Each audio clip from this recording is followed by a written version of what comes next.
All right, let's talk about selling tools. Let's talk about selling tools. All right, and I've used this for a long time, the selling tools formula. We're trying to simplify the marketing a little bit. We're trying to say, you've got, I think, one of the commercial firms said there's actually 29 different types of grain contracts that they offer. 29, you've got accumulators and min-maxes and HTAs and all this. How do you decide which one to use? They're not all equal in the risk that you're taking on or that you're passing off, all right? So what we've done is we've just simply divided this into price decisions and basis decisions, and then that combination tells us which tools to focus on. If you got a good price and a good basis, sell it, right? Lock it in.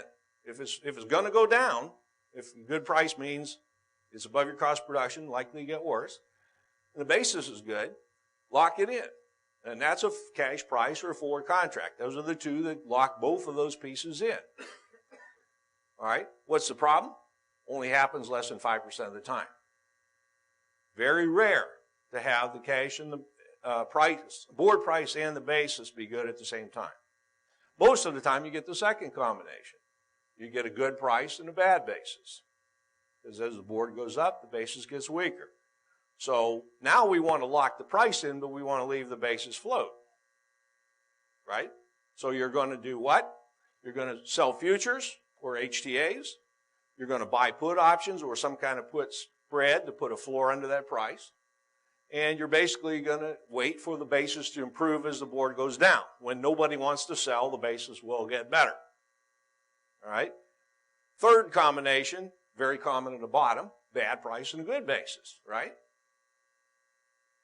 The board's down, it's been down for weeks or months, nobody wants to sell. The elevators and the end users start to push the basis a little bit to try and get some money, get some grain moving, all right?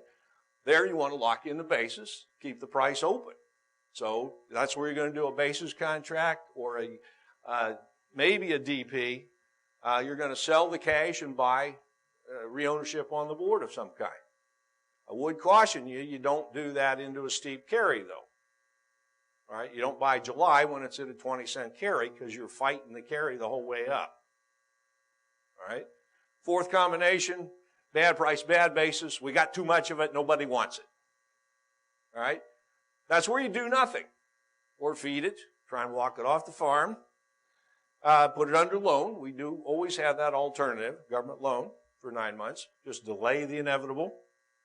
And take LDP once in a while. I leave LDP on there. You're all thinking, yeah, not an issue. Some of you in Kansas got a 20-cent LDP on wheat this year. The average, in fact, the government's paid out $177 million in LDP for wheat this year already. Magic bullets. I've got a little magic dust on there. But there's a big red X through it, which means there's no magic bullets, right? I can have the best trading system in the world.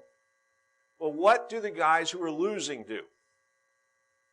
All right, if I keep taking your money, what do you quit? What do? You quit, right? You quit trading or you quit trading whatever system you were trading. And what happens to my system after you quit? It quits working. Exactly. There's no magic bullet. There's no one system that's going to keep working all the time. Some of them are pretty durable. They'll work for a while, then they'll go out of favor for a while, and then they'll start to work again, depending on who's backing the money flow. But there's no magic bullet.